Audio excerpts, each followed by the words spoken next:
This video is about our wine tasting and pasta making class in Frascati, a small town just a short drive from Rome, at the Minardi family winery. Later that day, we also visited Castel Gandolfo, but I will start from the beginning. Today is our second day in Rome. We're going to Castel Gandolfo. Let's stop here. It's not a castle, and I'll tell you more about it in just a bit. We're taking a train from Roma Termini. Yes, but to get to the Roma Termini from the Pignetta neighborhood, where we were renting an apartment, we waited for a long time for a tram that just wasn't showing up. If we miss this train, the next one is in 2 hours. So I hope this yellow tram comes in the next, half an hour.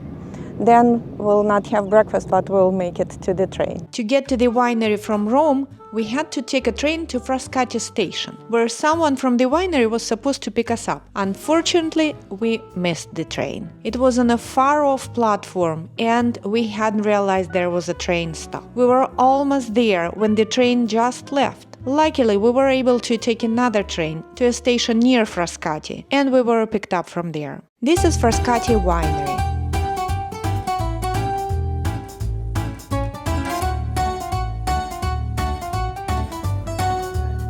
I've never seen how they grow.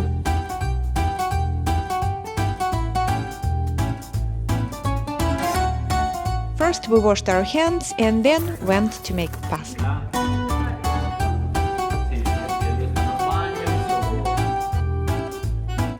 I think this type was called fettuccine. Basically, you add eggs to flour, make a dough, knead it, roll it into a sheet, fold it several times, cut it, and then unfold. It even sounds complicated. It's very time-consuming. The day after this class, I saw a similar pasta-making process at a cafeteria in Rome. Even today, some restaurants, and I'm sure many families, still make pasta from scratch. I recorded the chefs making pasta in that Roman cafe, and the video is on my channel. The link will be in the description.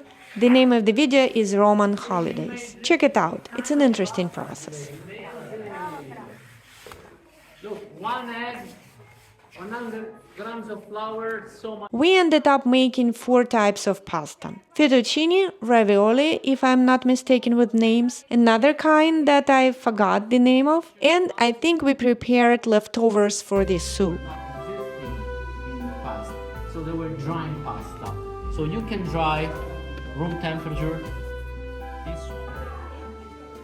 all'aria, ok? So Se no vi faccio vedere anche in the Cini. past, once Sì? you were making ravioli, you had to cook it. Sì. Yeah. With your knife, Yeah, you put sorry. it all the fettuccine like that. Fettuccine hanger. Ok? Sì? Quindi, una volta essiccata. We just had a pasta class and we're going to taste the wine. The Minardi family is one of the oldest and best-known families in Frascati. For centuries, they've been growing grapes in this beautiful place. They started making wine in the 1800s, but it wasn't until 2010 that they began bottling it. Before that, their wine was served from barrels and flasks in Frascati's traditional taverns, called Frascati, where locals would bring their own food and enjoy the house wine. At one point, the family even owned their own Frascati in Frascati's old town. In 2011, Frascati wine earned DOCG status, Denomination of Origin Controlled and Guaranteed. It's Italy's highest wine classification. Superior wines means that the vine produces fewer grapes per plant, resulting in wine that has greater concentration, complexity, and a higher alcohol content compared to other wines. Discover what is the magic of a right pairing. This wine jelly, Alfredo told me you can use it also for sex games. I never tried. We're going to see the property where all the grapes grow. The current generation of owners of the Minardi Winery consists of sisters Nadia and Anna and their families. Anna lives in New York City, where her family runs an Italian restaurant, Sandro's, in Manhattan. Nadia lives at the Minardi Winery with her family, and her husband Umberto is the current winemaker there. The Minardi Winery is one of the oldest and most authentic farmhouses in Frascati. Do you know why Italian wine is considered to be one of the best in the world? I thought it was all because of the climate, but I didn't realize how important the soil is. Many Italian regions have volcanic soil, which is rich in minerals that add flavor and complexity to the grapes. Did you know that Italy has more native grape varieties than France, Greece, and Spain combined? This is what makes Italian wine one of the best.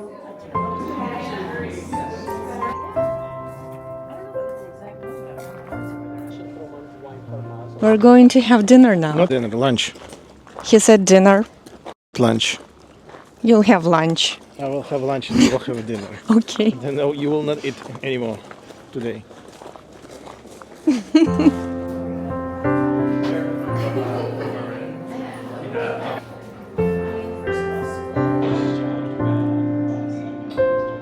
Chickpeas cream. It's not hummus, it's chickpeas.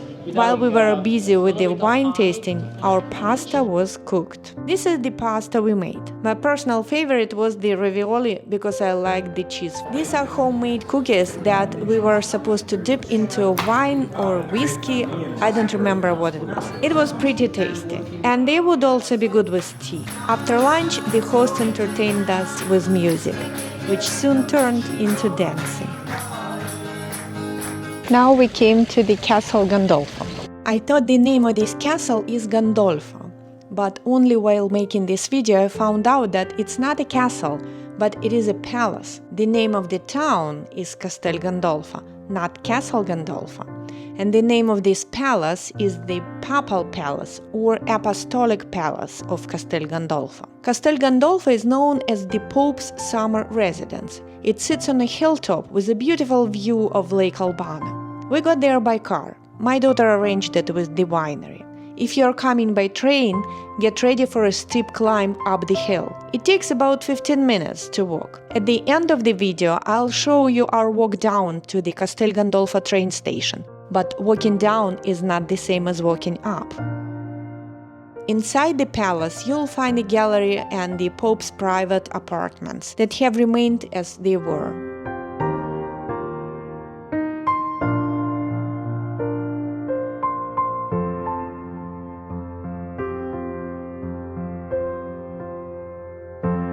The Apostolic Palace was the Pope's summer home for centuries. But Pope Francis decided to spend his summers at the Vatican guest house instead. This affected the town, as they depended on tourists coming to see the Pope's vacation spot. So opening the palace to the public in 2016 was a great way to help bring in some money for Castel Gandolfo.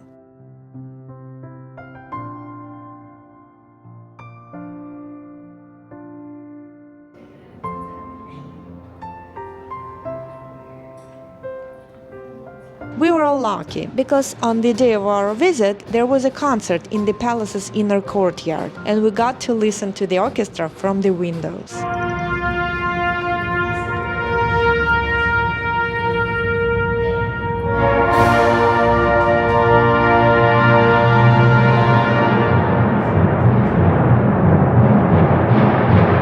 After the palace, we walked around the town Castel Gandolfo. Approximately 9,000 people live here today. It's interesting that there are no secondary schools, but there is a small campus of Walsh University, an American university, with its main campus in Ohio.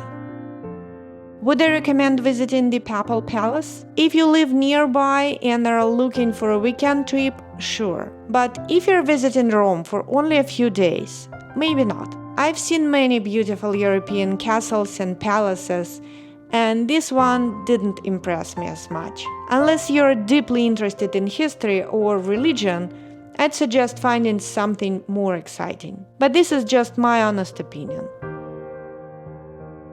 What did I enjoy the most? I enjoyed walking through the narrow streets of the old town, and I really liked making pasta.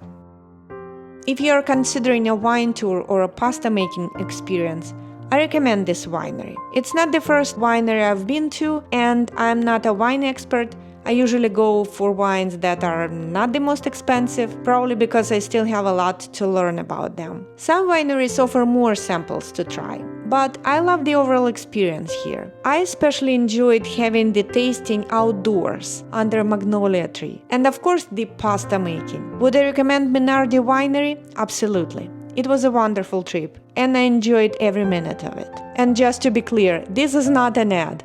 I wish I was getting paid for it, but no, I am not.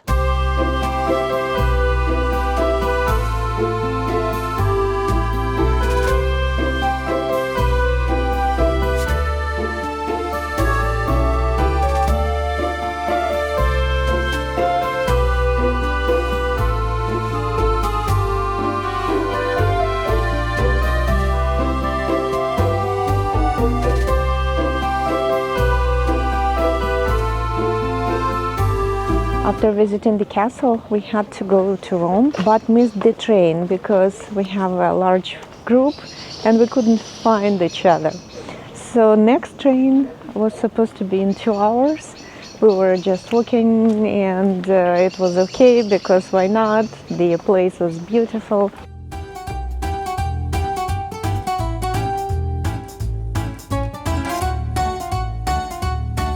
We took a small path with steps down to the train station. Halfway down, we saw this gate with a huge entrance door. This house looked like a castle, but cars can't even drive up because of the steps. What's the purpose of that door? We made it to the train station. It was a beautiful day.